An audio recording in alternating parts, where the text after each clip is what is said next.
नमस्कार प्यारे बच्चों, सरस्वती विद्या मंदिर उच्च माध्यमिक विद्यालय पीलीभंगा की ऑनलाइन कक्षाओं में आपका स्वागत है। आज हम हमारी कक्षा 10 में विषय हिंदी की पहली कक्षा का प्रारंभ करने जा रहे हैं। तो हम जिस पुस्तक का अध्ययन करने वाले हैं उस पुस्तक का नाम क्या है। सबसे पहले तो हम देखें उस पुस्तक का नाम क्या है जिसको हम पढ़ रहे हैं। वो पुस्तक है क्षितिज। उस पुस्तक का क्या नाम है? क्षितिज भाग 2। जैसा कि आपको पता है कि आपने जो 9वीं कक्षा में पाठ्य पुस्तक पढ़ी थी वो क्षितिज भाग 1 थी। तो अब हम 10वीं कक्षा में क्या पढ़ने वाले? क्षितिज भाग 2।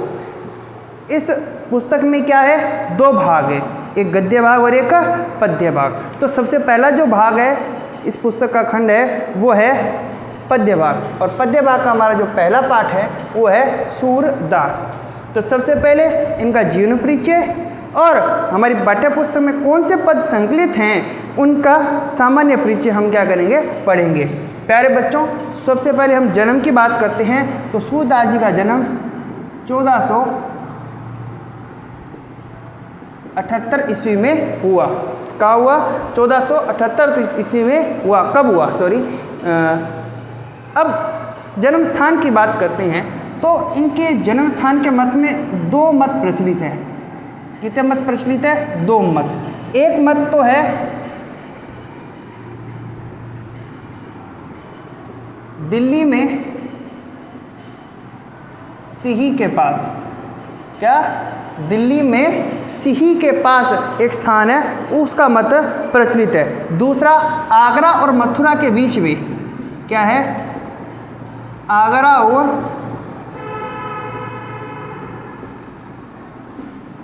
मथुरा के बीच एक गांव है रुणुक्ता ग्राम। इस ग्राम में माना जाता है। क्या? 2 मत हैं अलग अलग विद्वानों के, निश्चित नहीं कर पाते, परंतु हमारी पाठ्य पुस्तक ने साफ साफ ये बात कही कि 2 स्थान की मान्यता जन्म स्थान के बारे में है। दिल्ली के पास सिही और आगरा मथुरा के बीच में रुणुक्ता ग्राम है। हम बात करें इनके निधन की तो इनका निधन हुआ 1583 ईस्वी में। अब सबसे प्रसिद्ध जीवन की हम चर्चा करें। देखो, ये अपने भाइयों में सबसे छोटे थे और सभी भाई मुसलमानों के द्वारा मार दिए गए थे। अब इनके जीवन में क्या है कि जिस प्रकार जन्म के बारे में मतभेद है विद्वानों में, उसी प्रकार ये क्या थे? अंधे थे सूरदास जी, और उस अंधेपन में भी मतभेद है। कुछ तो ये कहते हैं कि ये बाद में अंधे हुए थे, कुछ ये कहते हैं कि ये पहले जन्म से ही अंधे थे। परंतु एक बार की घटना बताई जाती है कि ये जा रहे होते रास्ते में, तो क्या होता है, कुएं में गिर जाते हैं। और कुएं में गिरने के बाद क्या है कि तकरीबन 6-7 दिन तक इन्हें बाहर निकालने वाला कोई नहीं मिला। तो क्या होता है कि भगवान कृष्ण के दर्शन उन्हें कुएं में होते हैं, और उस समय वे अंधे होते हैं, ऐसी बात कही जाती है, मान्यता है। कुएं में अंधे सूरदास को भगवान कृष्ण के दर्शन होते हैं, और श्री कृष्ण उन्हें आशीर्वाद स्वरूप, वरदान स्वरूप क्या करते हैं? उन्हें नेत्र प्रदान कर देते हैं। तब सूरदास कहते हैं कि जिस अंधी आंखों ने भगवान कृष्ण के दर्शन कर लिए, उसके बाद उसे इस संसार में कुछ और देखने की आशा नहीं है, इसलिए उसे अपना वो पुनः अंधापन है वो लौटा दे। उसके बाद से क्या है? भगवान पुनः उनके जो आंखें हैं वापस ले लेते हैं और उन्हें अंधे बढ़ा देते हैं, और आजीवन सूरदास जी क्या करते हैं? भगवान कृष्ण की भक्ति करते हैं। अब इनके जीवन में एक मोड़ आता है कि ये आगरा मथुरा के बीच में जो घाट हैं उन घाटों पर रहते थे, वहाँ पर जीवन यापन किया और भगवान कृष्ण के पद गाया करते थे। और पद कैसे थे? दैन्य भाव के, दीनता के, जिसमें कहते हैं ना दुख भरी बातें कहना, वो पद गाया करते थे। तो एक बार क्या हुआ, बड़ी सुरीली आवाज़ थी इनकी, बड़ा ही अच्छे संगीतज्ञ थे सूरदास जी। तो इनको क्या मिलते हैं? वल्लभाचार्य जी मिलते हैं। कौन मिलते हैं? वल्लभाचार्य जी मिलते हैं, और इनकी भक्ति और इनकी संगीतज्ञता को देख करके, संगीत के अच्छे गायक होने के कारण वल्लभाचार्य जी क्या करते हैं? सूरदास को अपना शिष्य बनाते हैं और इन्हें एक संप्रदाय में दीक्षित कर देते हैं। उस संप्रदाय का नाम है वल्लभ संप्रदाय। क्या? वल्लभ संप्रदाय। वल्लभ संप्रदाय क्या करता है? वल्लभ संप्रदाय भगवान श्री कृष्ण की पूजा करता है। और सूरदास जी क्या करते हैं? अब वल्लभाचार्य जी के संपर्क में आने के बाद में वल्लभाचार्य जी से ग्रंथों का ज्ञान देते हैं और ग्रंथों ज्ञान के बाद इनके जो पदों के भाव बदल गए। अब वे भगवान श्री कृष्ण के पद कैसे गाने लगे? माधुर्य भाव, सख्य भाव के पद गाने लगे। और इनके अब क्या हो गया? ये सूरदास जी अब श्रीनाथ जी के मंदिर जो कि गोवर्धन पर्वत पर स्थित था, उस श्रीनाथ मंदिर में कीर्तन की सेवा करने लगे। वल्लभाचार्य जी ने इन्हें भगवान श्री कृष्ण को प्रतिदिन कीर्तन क्या है सुनाने की जिम्मेदारी देते हैं। और वल्लभाचार्य जी के पुत्र हैं आचार्य विठललाल जी। विठललाल जी ने अष्टमंडली बनाई थी, 8 ऐसे योग्य क्या कहते हैं शिष्यों की। अब शिष्य किसके? 4 अपने पिता वल्लभाचार्य जी के और 4 अपने शिष्य। उन 8 शिष्यों की एक मंडली थी, अष्टचाप मंडली थी। वो मंडली क्या करती थी? भगवान की सेवा किया करती थी, कीर्तन सेवा करना उसका कार्य था। इस प्रकार सूरदास जी के जो पद थे वो अब माधुर्य के और सख्य भाव के, वात्सल्य भाव के होने लगे।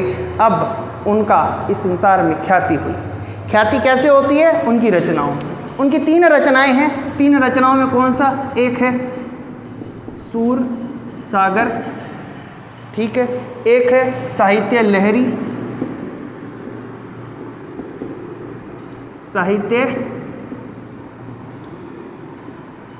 लहरी और सूर सारावली।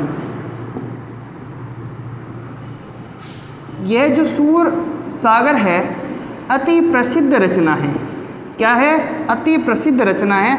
रचना प्रसिद्धि क्यों है? क्योंकि इसमें एक भ्रमर गीत सार नाम से एक खंड है और इस भ्रमर गीत सार में क्या है? भंवरे का के माध्यम से उद्धव और गोपियों का संवाद है। उस संवाद में गोपियों ने क्या किया?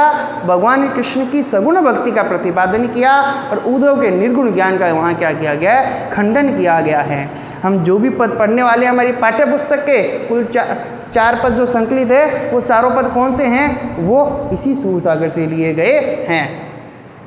अब हम यहाँ पर इनके उपनाम की भी बात कर लेते हैं। तो सूरदास जी को क्या कहा जाता है? हिंदी काव्य जगत का सूर्य। हिंदी काव्य जगत का, हिंदी काव्य जगत का सूर्य कहा जाता है। इन्हें खंजन नयन भी कहते हैं, खंजन नयन भी कहते हैं। और अन्य नाम भी है क्या? वात्सल्य सम्राट कहते हैं। क्या कहते हैं? वात्सल्य सम्राट कहते हैं। इन्हें और क्या कहते हैं? इन्हें कहते हैं भावाधिपति। ये इनके उपनाम हैं। भावाधिपति, भावों का पति, कि विभिन्न भावों की रचनाएं इन्होंने क्या की है? की थी। तो इस प्रकार हमने सामान्य परिचय देखा। पाठ्य पुस्तक में क्या है उन बातों को और दोहरान करके पाठ के जो पद्य उनकी हम बात करते हैं। तो सूरदास जी का जन्म 1478 में माना जाता है। एक मान्यता के अनुसार जन्म मथुरा के निकट रुणकता या रेणुका क्षेत्र में हुआ। दूसरी मान्यता कहती है कि उनका जन्म दिल्ली के पास ही है। महाप्रभु वल्लभाचार्य के शिष्य सूरदास अष्टचाप के कवियों में सर्वाधिक प्रसिद्ध थे। तो हमने इसी की बात की थी कि गुरु वल्लभाचार्य जी थे, इनके पुत्र विठललाल जी ने अष्टचाप मंडली की स्थापना की थी। ये बात हम कर चुके हैं। तो अष्टचाप के कवियों में पहला स्थान आता है। मथुरा और वृंदावन के बीच गौघाट पर रहते थे और श्रीनाथ के मंदिर में की भजन कीर्तन करते थे। अब मथुरा और वृंदावन के बीच गोवर्धन पर्वत है। मैंने यही बताया आपको कि गोवर्धन पर्वत पर क्या करते हैं? भगवान श्रीनाथ जी के मंदिर में कीर्तन की सेवा करते हैं। और 1583 में इनका निधन हुआ था। कहाँ हुआ था? वो जगह बताइए। वो जगह आप ध्यान रखें, वो है पारसोली। कौन सी जगह है? पारसोली जगह थी। वहाँ पर क्या होता है? इनका निधन हो जाता है। इनके 3 ग्रंथ हैं, सूर सागर, साहित्य लहरी और सूर सारावली। और सूर सागर सर्वाधिक प्रसिद्ध है, ये बात हमने कर ली थी। खेती और पशुपालन वाले भारतीय समाज का दैनिक अंतरंग चित्र और मनुष्य की स्वाभाविक वृत्तियों का चित्र सूर की कविता में मिलता है। सामान्य बात क्या कही है?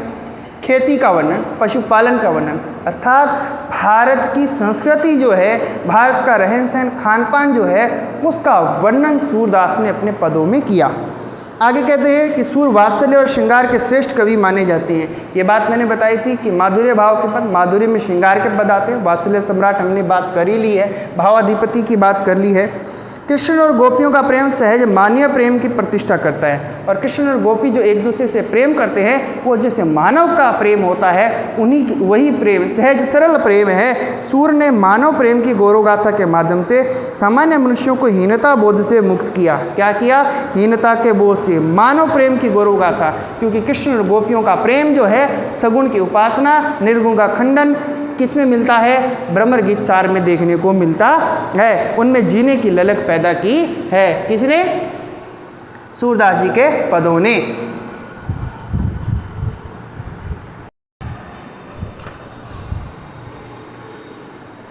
इनके जो कविता है वो ब्रज भाषा में लिखी गई है और ब्रज भाषा का ऐसा निखरा हुआ जो रूप है वो दिखाई देता है। वह चली आ रही लोकगीतों की परंपरा की श्रेष्ठ कड़ी है। हमारे चाहे हम किसी भी समाज में रहते हो, हमारे स्थानीय क्षेत्र में विवाह उत्सवों पर क्या है? गीत गाए जाते हैं, जिसे हम कहते हैं लोकगीत।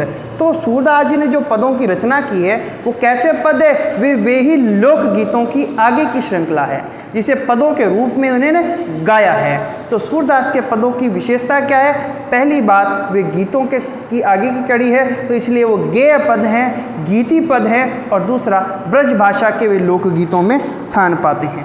अब हम क्या बात करेंगे? हम बात करनी है आगे कि हमारी पाठ्य पुस्तक में 4 पद संकलित है। 4 कौन से पद है? पहला पद है ऊदो तुम हो अति बड़भागी। दूसरा पद है मन की मन ही मांझ रही। तीसरा पद है हमारे हरि हारिर की लकड़ी। और चौथा पद है हरि है राजनीति पड़ी आए। ये 4 पद क्या है? हमारी पाठ्य पुस्तक में संकलित हैं। और चारों पदों का जो संक्षेप में सार है वो हम पढ़ते हैं। तो यहाँ सूरसागर के भ्रमर गीत से 4 पद लिए गए हैं। मैंने कहा था कि सूरसागर का भ्रमर गीत सार इनका प्रमुख भाग है, जिसके कारण यह ग्रंथ अति प्रसिद्ध है। और इसी भ्रमर गीत के हमारे क्या है? 4 पद हमारी पाठ्य पुस्तक में संकलित है। कृष्ण ने मथुरा जाने के बाद स्वयं ने लौटकर उद्धव के जरिए गोपियों के पास संदेश भेजा।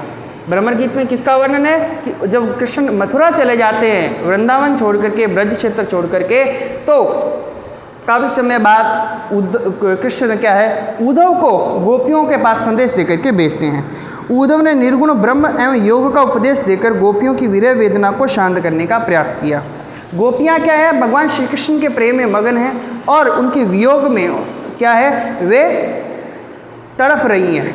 तब उद्धव क्या करते हैं? उस निर्गुण निराकार परमात्मा की, उस ब्रह्मा की क्या करते हैं? उन्हें उपासना करने को कहते हैं, जिससे उन्हें भगवान कृष्ण का जो बिछो है, जो उनका बिछड़ना है, उसका कष्ट नहीं होगा। गोपियाँ ज्ञान मार्ग की बजाय प्रेम मार्ग को पसंद करती है। जो निर्गुण मार्ग है, निराकार ब्रह्म का ज्ञान है, वो ज्ञान मार्गी है, वो ज्ञान तत्व की बात करता है। जबकि जो प्रेम मार्ग है वहाँ पर ज्ञान नहीं होता, वहाँ ज्ञान नहीं होता। वह तो क्या होता है? सहज प्रेम होता है और स्नेह करना है, प्यार करना है। इस कारण उन्हें उद्धव का शुष्क संदेश पसंद नहीं आया। क्यों शुष्क? क्यों का? सूखा है। कि निर्गुण निराकार के ज्ञान में हमें क्या करना होता है? कि हम कहते हैं कि निर्गुण निराकार का ध्यान करना है, एक स्थान पर बैठना है, वो उसका स्वरूप कैसा है? निराकार, जिसका कोई रूप नहीं, रंग नहीं, आकार नहीं, उसकी उपासना करनी है। तो कहते हैं ये ऐसा जो ज्ञान है वो हमसे नहीं सहा जाता। तभी एक भंवरा आ जाता है और यही भ्रमर गीत का प्रारंभ होता है। गोपियाँ ने उद्धव के बहाने, भ्रमर के बहाने उद्धव पर व्यंग्यवान छोड़े, तीखी तीखी बातें कही कि तुम ऐसी बात कहते हो, ऐसा नहीं है, प्रेम में ये है। हम 4 पदों में पढ़ेंगे। पहले पद में गोपियों की यह शिकायत वाजिब लगती है कि यदि उद्धव कभी स्नेह के धागे से बंधे होते तो विरह की वेदना को अनुभूत अवश्य कर पाते। वो ये एक कथन है कि जिसको पता है भी पीड़ा क्या होती है वही जानता है, जिसने उसको सहने किया हो। इस प्रकार गोपियाँ कहती है कि हे उद्धव, तुम्हें पता हो कि प्रेम क्या है, कभी प्रेम किसी से किया हो तो तुम्हें पता हो कि प्रेम की पीड़ा क्या होती है। तुम आकर के हमें क्या दे रहे हो? ज्ञान दे रहे हो। वह ज्ञान किस काम का, जब तुम हमारी पीड़ा समझ ही नहीं सकते हो। पहले पद में। दूसरा पद क्या कहते हैं? गोपियों ने स्वीकारोक्ति की कि उनके मन की अभिलाषाएं मन में रह गई। मन की इच्छाएं थी कृष्ण के साथ रहना, वो मन में रह गई। गोपी कृष्ण के प्रति उनके प्रेम की गहराई को अभिव्यक्त करती कि मन की मन ही मांझ रही। इस पद में उनकी इच्छा मन में ही रह जाती हैं और आज वे भगवान श्री कृष्ण के विरह में तड़प रही हैं। तीसरा पद में उद्धव की योग साधना को कड़वी ककड़ी जैसा बताकर एकनिष्ठ प्रेम में दृढ़ विश्वास प्रकट करती है। क्या कहा है कि उद्धव की योग साधना को कड़वी ककड़ी का बताया कि तुम्हारा ज्ञान कैसा है, वो कड़वी ककड़ी, मतलब कड़वी ककड़ी को खाया नहीं जा सकता, बाहर उगल देते हैं हम, उसी प्रकार ये ज्ञान की जो बात कर रही हो वह खाने योग्य नहीं है। और प्रेम कैसा है, एकनिष्ठ है, दृढ़ है। वो पद तीसरा कौन सा, हमारे हरि हारिल की लकड़ी। हारिल एक पक्षी है जो सदैव अपने पंजे में एक लकड़ी को क्या करता है, पकड़े रहता है। उसका विश्वास है कि अगर ये लकड़ी छूट गई तो मैं नीचे गिर जाऊंगा। इसी प्रकार भगवान श्री कृष्ण की प्रेम रूपी लकड़ी को गोपियों ने पकड़ रखा है और उस लकड़ी के बहाने एकनिष्ठ प्रेम की बात यहाँ है। चौथा पद, अंतिम पद में उद्धव को ताना मारती है और कृष्ण से कहती हैं कि अब उन्होंने राजनीति पलटी है। अंत में गोपियों द्वारा उद्धव को राजधर्म याद दिलाया जाता है। राजधर्म क्या होता है, राजधर्म होता है कि राजा प्रजा की रक्षा करता है, प्रजा का पालन करता है। जबकि यहाँ पर राजा कैसा, कृष्ण मथुरा के राजा वो क्या कर रहे हैं, वो उद्धव के बहाने गोपियों को पीड़ा दे रहे हैं। तब वो उद्धव को कहती है कि तुम्हें राजधर्म का पालन करना चाहिए, प्रजा की हित की बात करनी चाहिए। तुम यहाँ ज्ञान का संदेश देकर के, निर्गुण निराकार का संदेश देकर के क्या कर रहे हो, प्रजा का अहित कर रहे हो। और सूरदास की लोक धर्मिता को दर्शाता है। और ये जो अंतिम पद है, सूरदास की लोक धर्मिता, अर्थात लोक क्या चाहता है, लोक धर्म की बात यहाँ पर की जाती है। तो इस प्रकार आज हमने सूरदास का जीवन परिचय और हमारे 4 पदों का जो सार है वो पढ़ा। आगे की कक्षा में हम चारों पदों की व्याख्या करेंगे। ठीक, आज के लिए इतना ही, धन्यवाद।